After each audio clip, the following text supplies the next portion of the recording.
Hey there, how are you? Happy Friday to you. What's going on in your world? How are you today? Has this been a fabulous week? Are you ending up the week full of gratitude for having gotten everything that you wanted to get done in your little crazy world? I say crazy because my world is crazy. I don't want to project that onto you because hopefully your world is not crazy. How are you? I have so missed connecting here where I can just kind of rant crazily. I have been hosting masterclasses around stress and burnout and depression and anxiety, and it has been great fun. Hey, Hilda, good to see you here. It has been great fun hosting these masterclasses because I've connected with people all around the world, made some new friends and some new fans that I have never seen before, and it was good fun. So if you missed out on that, check out the links on my profile because you can still tune in to the Stress and Recovery Burnout Survival Guide. It was really good. So thank you, Hilda. I'm doing really well. I'm very grateful to have made it past this big launch for Innate Vitality and the master classes. And now it's like on to the next, on to the next. I'm on to the next thing that I have to do in my life.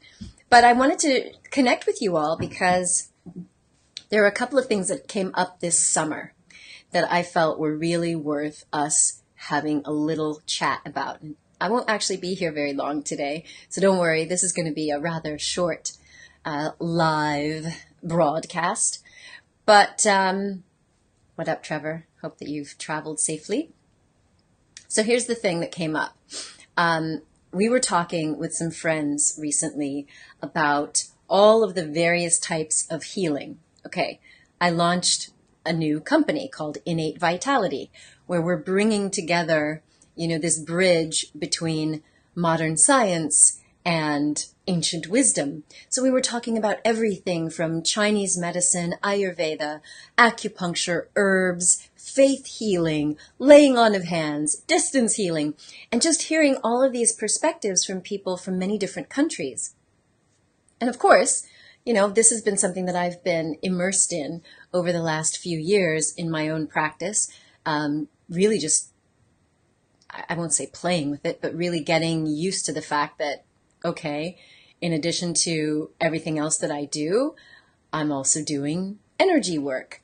And with my company, Make Your Mark Global, we're publishing books, not only by psychologists and doctors, but people who are in the energy healing space, like the lovely Yvette Taylor, who has a book coming out very soon called The Ultimate Self-Help Book, and the beautiful Helen Rebello, who has a book called The Magical Unfolding. And we have a group book coming out in November about magic and miracles. So this has been kind of a trip because here I am, a medical doctor trained in the West in America, and working with people in various countries who don't even consider it weird that they know people, their own clients or themselves personally, who have healed from conditions using all sorts of other modalities. So it was a really fun summertime. Thank you, Michael. I did have a okay holiday. I unfortunately did a little more working than I wanted to, even when I was traveling. But I did enjoy my time in Iceland and in Italia, going back to Denmark in a week's time.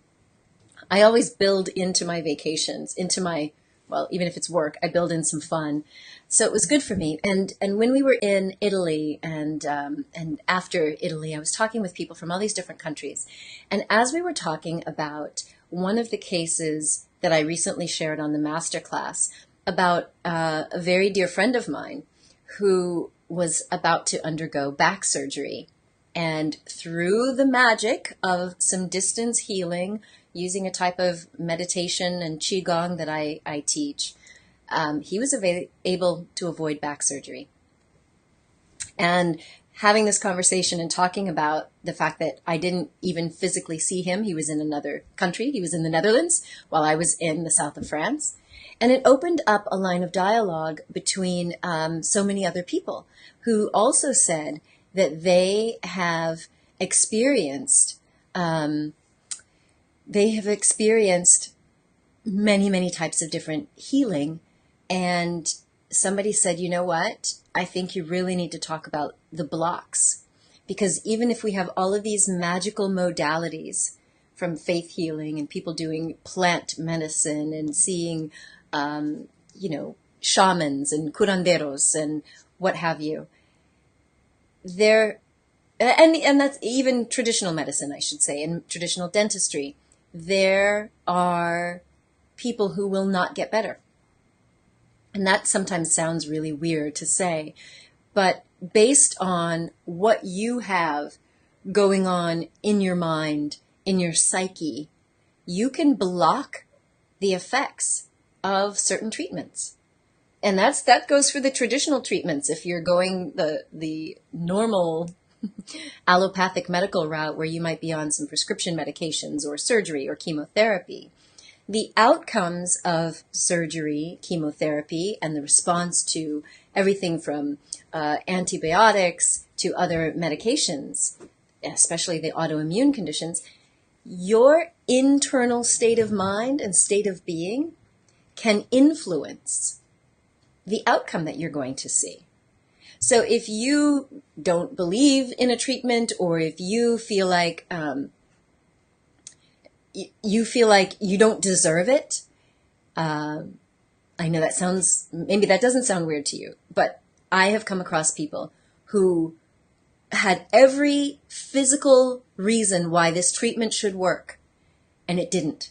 And when we went back and looked at what was, really going on, there were things in their belief system that completely contrast with getting better. So let me give you a concrete example. For example, if, let's say, this was very common in the very beginning of my medical career, like 20 years ago, when I was doing more traditional medicine, we would see people who would be on a leave of absence from work, and they, for whatever reason, finally came around to the point where they needed to get back on their feet. So I'm talking about people who've had all sorts of conditions. I'm not going to single any out because I'm not saying that anybody was faking. That's not where I'm going with this.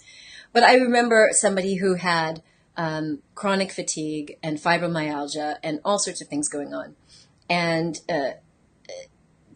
this person basically identified all the reasons why they wouldn't benefit from getting better. So think about it. If you got sick today and your loved ones or some visiting nurse came to take care of you, and they brought you food 3 times a day, and they brought you liquids, hot and cold, and they fanned you, and they wiped your mouth, and they changed the channel for you, and they fluffed your pillows.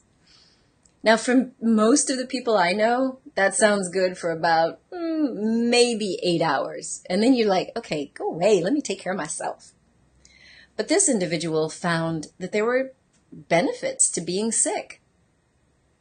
Not only did they get taken care of, but they got a pass. They didn't have to go on certain events. They didn't have to work.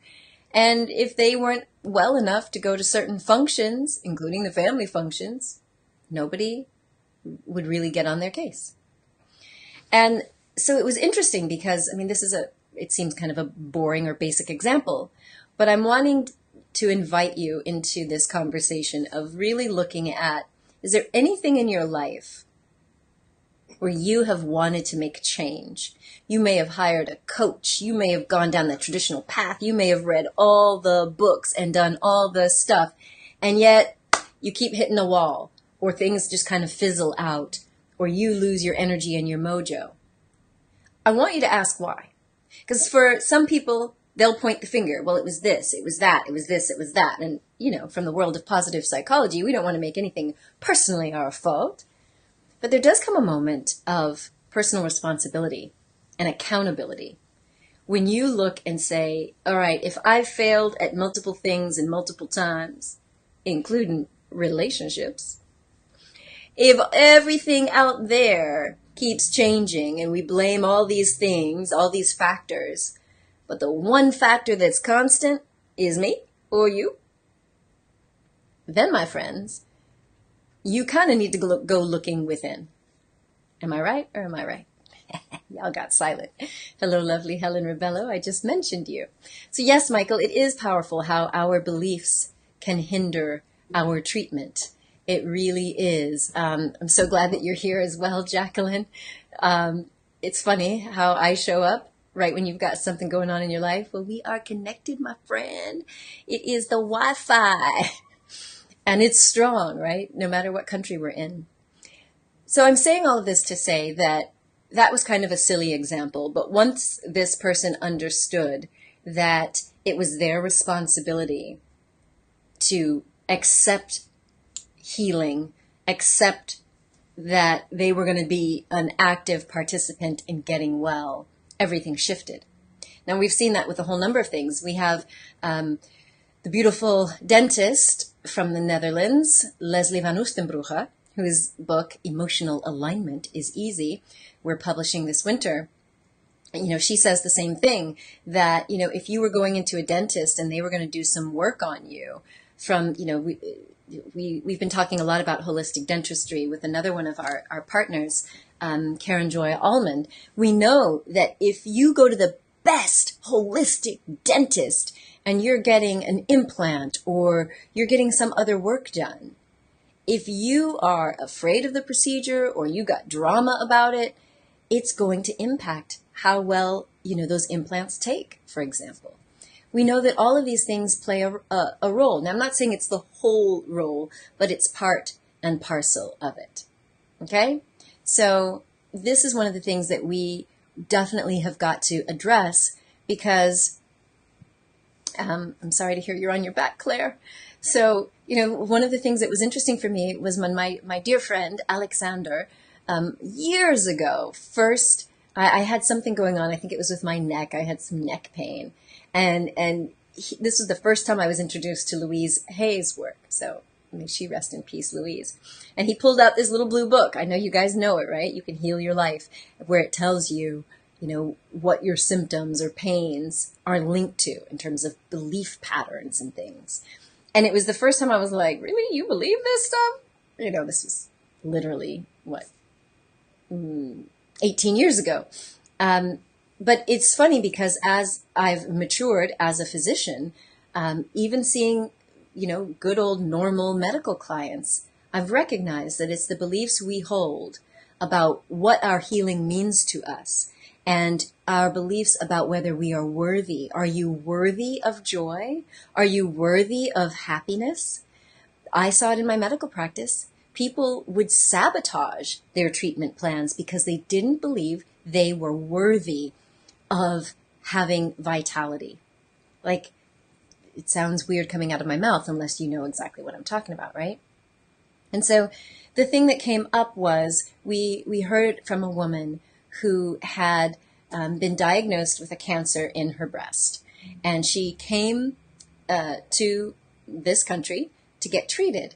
And I happened to meet her, and she was lovely, and we were talking about spirituality.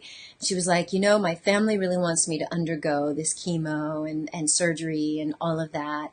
And she says, I don't want to do it. I believe that I can heal.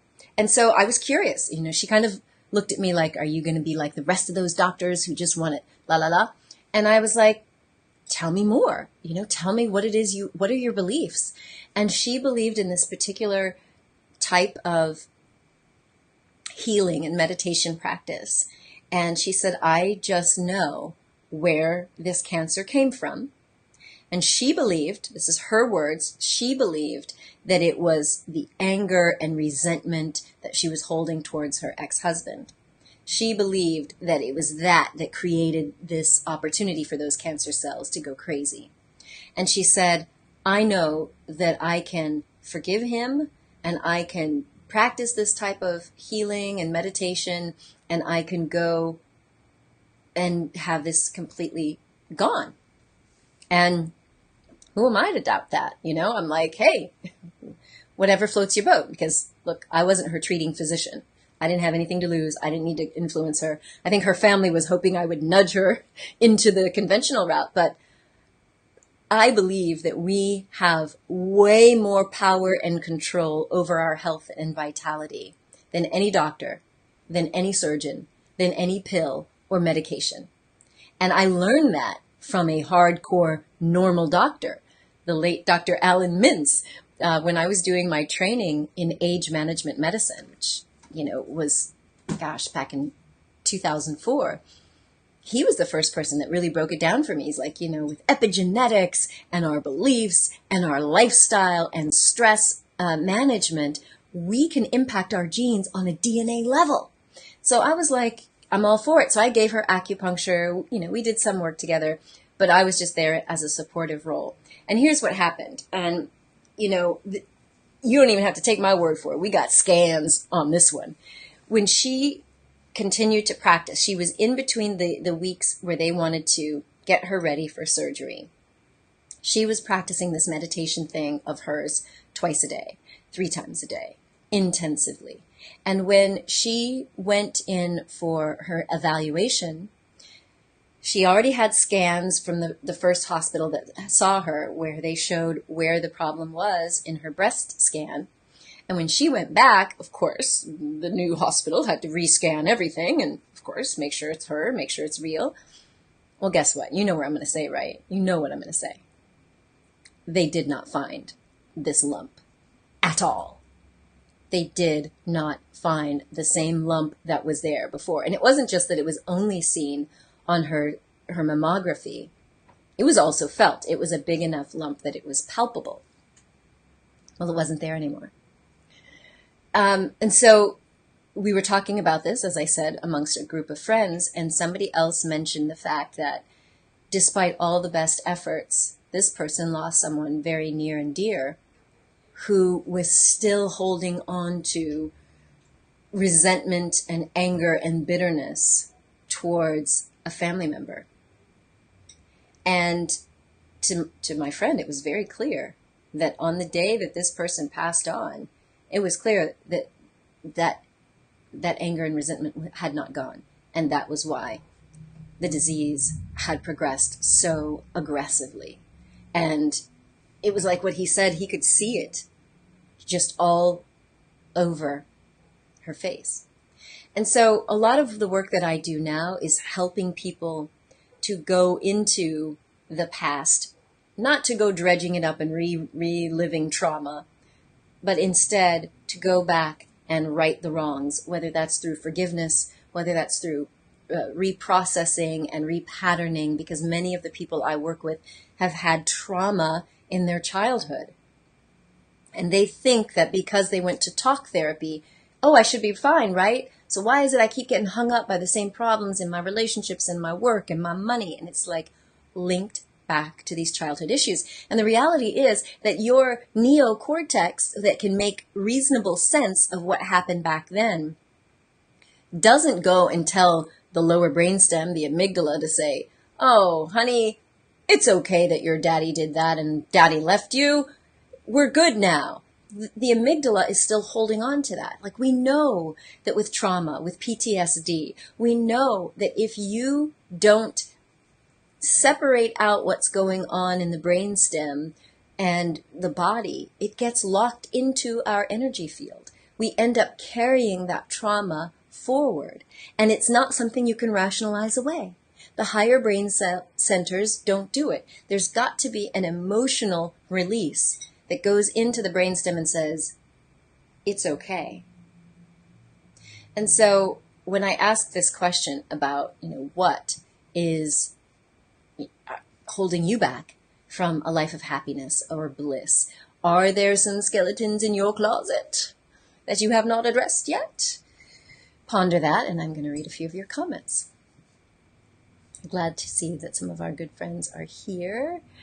What's up, Erin? Elspeth, good to see you. Sarah, fear for you is one of the things that holds you back? Well, we should be doing some processing of the fear.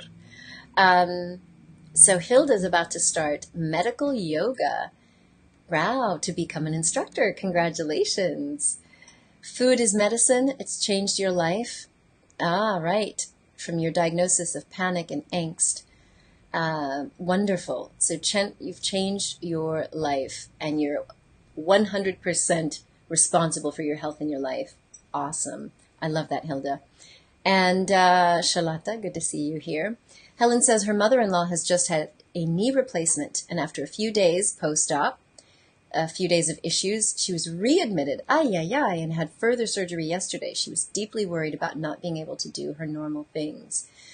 So let's just send some light and love to all of you who have yourself or loved ones who are going through some stuff, that you may be in your conscious, awake mind to heal and to receive the healing.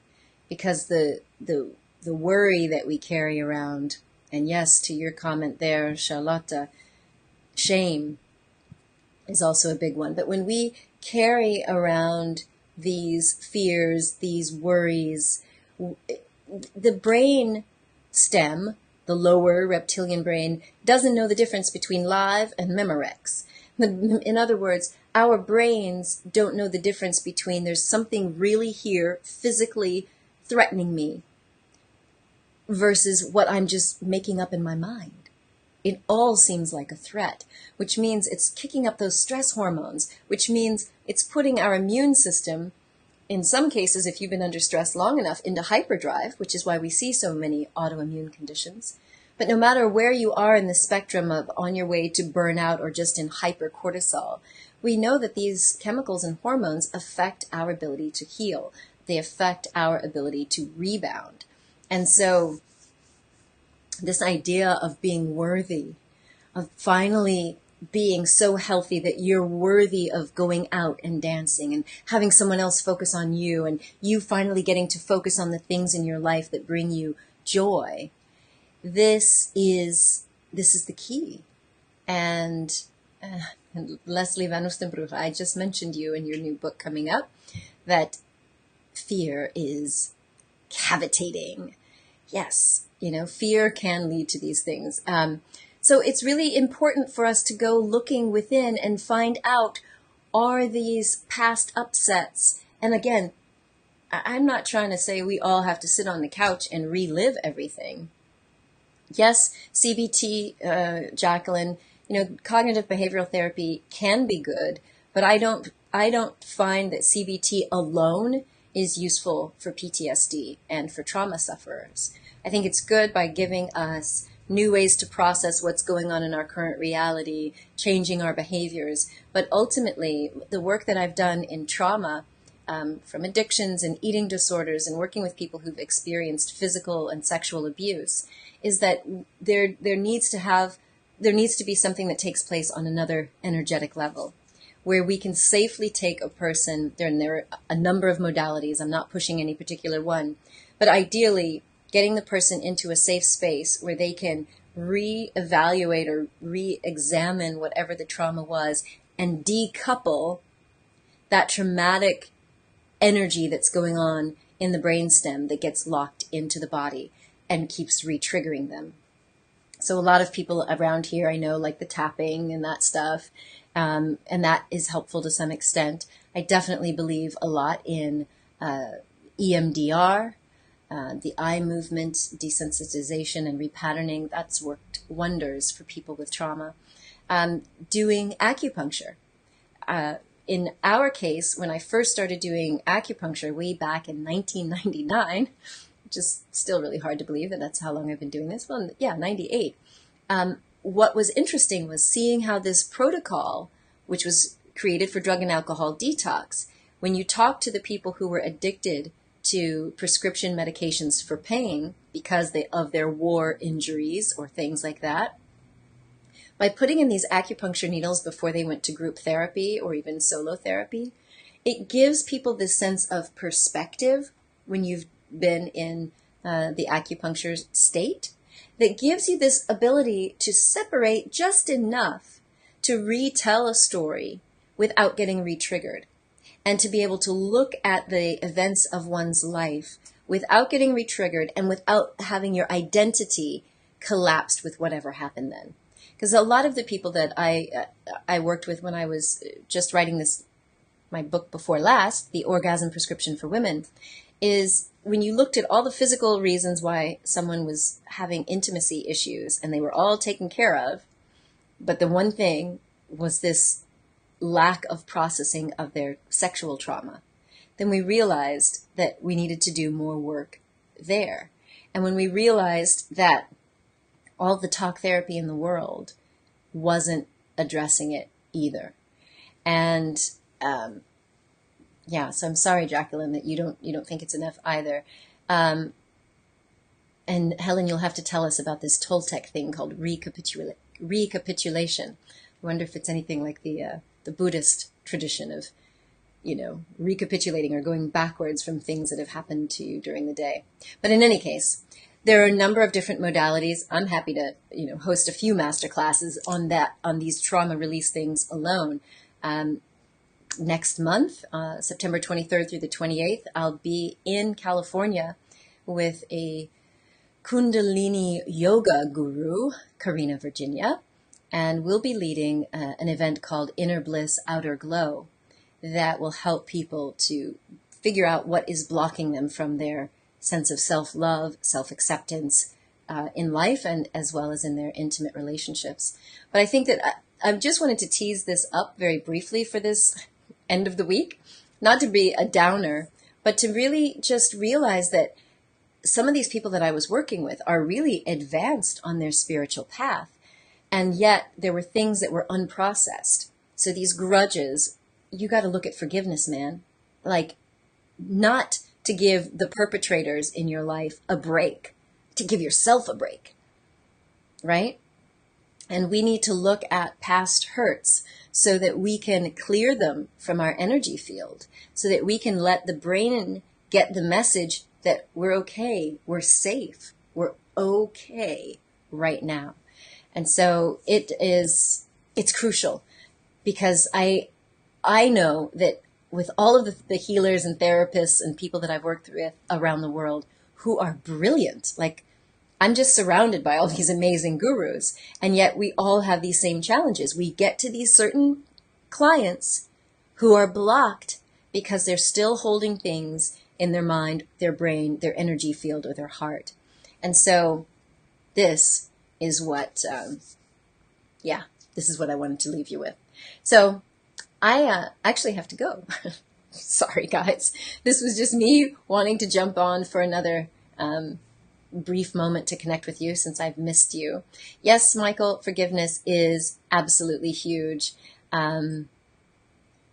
Yes, and Helen, I know that you are peeling back those layers, and I know that your beautiful book, The Magical Unfolding, will do exactly that.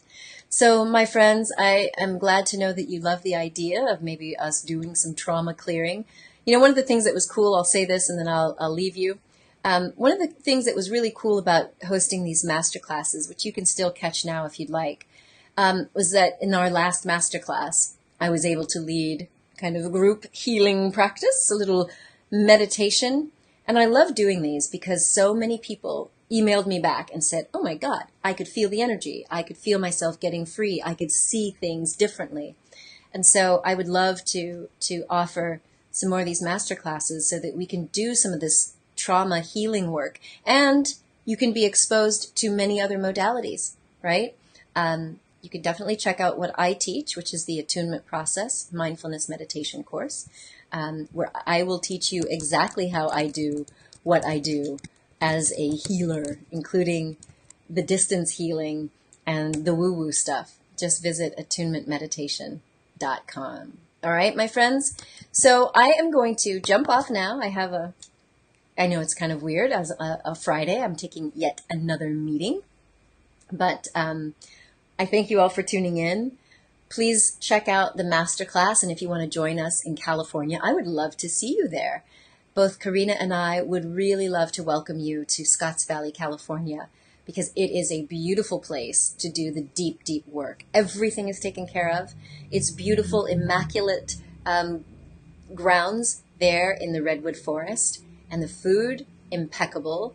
And that allows us to really do the deep work where we can help you unburden your heart and really step into the next expression of your life. So, my friends, very good to be with you. I wish you a wonderful weekend, and I pray that no matter where you are in the world, that you are truly well in body, mind, and heart. And I pray that you know true happiness and the causes of happiness. So I'll see you next time, my friends. And until then, remember that you are a gift to the world. So share your presence with passion. Much love. Bye.